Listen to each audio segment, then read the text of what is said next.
Dia 13 de fevereiro. Santa Catarina de Risse, 1590. Santa Catarina, uma das maiores santas da Idade Média, nasceu em Florença de família ilustríssima. Deus infundiu no coração da criança um grande amor à oração e a outras práticas de piedade. Amor este que a levou ao desprezo de tudo que é do mundo.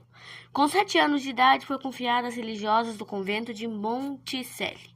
Uma vez em contato íntimo com a vida religiosa, tanto se lhe afeiçoou que, mais tarde, quando teve de voltar ao lar paterno no meio dos trabalhos domésticos, conservou os costumes do convento. Bem a contragosto da jovem, o pai tratou de ligá-la pelos laços matrimoniais a um moço distinto de suas relações. Tantas foram as insistências da filha que, afinal, desistiram do plano, consentindo que tomasse o hábito da ordem dominicana no convento de Prato, na Toscana. Catarina tinha apenas 14 anos. Tendo operado a separação definitiva do mundo, Catarina não só sentiu a alma invadida da mais pura alegria, como tratou desde o primeiro instante de adquirir as virtudes de religiosa perfeita. A bula de canonização confirma que sua vida no noviciado foi de uma santidade angélica. Admirável era sua humildade, que a fazia não recuar diante dos trabalhos mais humildes de casa, ficando-lhe o espírito sempre unido a Deus. Tendo apenas 25 anos de idade, foi eleita superiora, cargo que ocupou até a morte, contribuindo assim para a maior alegria das irmãs, para as quais era uma verdadeira mãe. Governava pelo bom exemplo na prática de todas as virtudes, conseguindo assim que, na comunidade, reinasse sempre ótimo espírito e as religiosas se esforçassem a seguir o exemplo da superiora. Tomara para exemplo e modelo Jesus crucificado, a quem dedicava o mais terno amor. A sagrada paixão e morte de Jesus estava-lhe sempre diante dos olhos, e os lábios pronunciavam-lhe constantemente jaculatórias e saudações ao bem-amado na cruz, cuja meditação era, por assim dizer, o pão de cada dia da santa. O maior desejo consistia-lhe em poder participar do sofrimento de Jesus Cristo e sentir no corpo o que ele sentiu nas 3 horas de agonia. Deus atendeu-lhe o pedido de um modo extraordinariamente belo.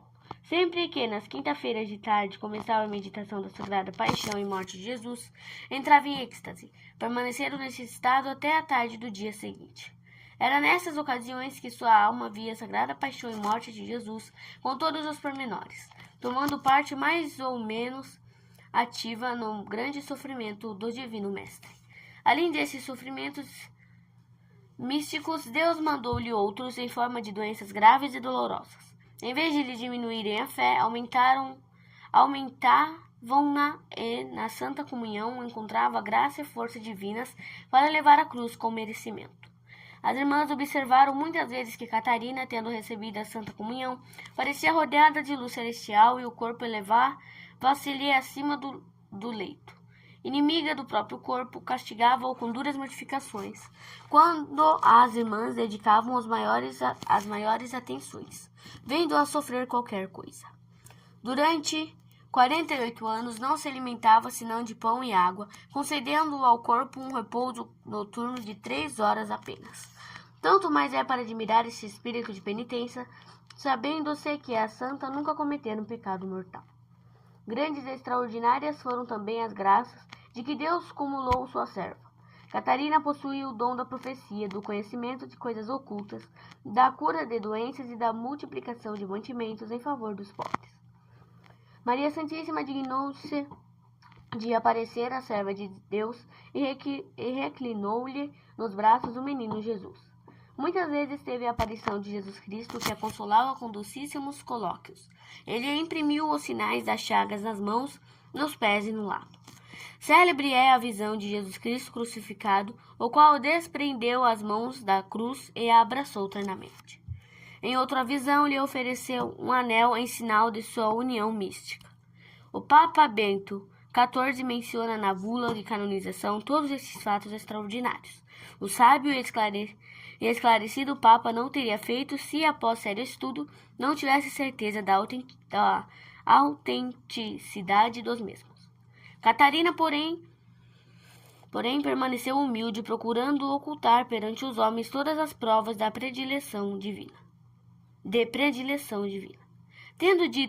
Tendo tido notícia de que uma das irmãs havia tomado nota do que de extraordinário e louvável lhe ocorria na vida, deu ordem para que tudo fosse entregue às chamas. Contudo, não lhe era possível impedir que a fama de santidade se divulgasse dia por dia. De toda parte vinham pessoas, entre as quais algumas de alta colocação social e política, ouvir seus conselhos e pedir-lhe a intercessão junto a Deus.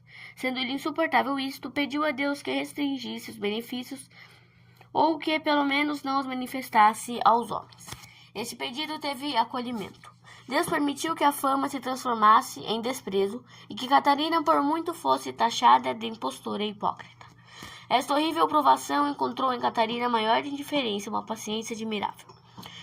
Conhecedores da vida religiosa dizem que a santidade de Catarina mais se manifestou e brilhou nos dias tristíssimos da difamação e calúnia do que na época das profecias e grandes milagres. São Filipe Neri, contemporâneo de Catarina, tinha em grande consideração a serva de Deus, com a qual mantinha viva correspondência. Ele mesmo diz que, por uma graça excepcional de Deus, teve a visão da santa com a qual se deteve demoradamente. Pelo fim da vida, Catarina foi acometida de doenças gravíssimas e dolorosas. Se a sagrada paixão e morte de Jesus lhe era sempre a meditação predileta, muito mais no momento em que a alma se lhe preparava para as núpcias eternas. Com muita devoção recebeu os últimos sacramentos, segurando sempre nas mãos a imagem do crucifixo. Na hora da morte, abriu os braços em cruz e nessa posição entregou o espírito a Deus.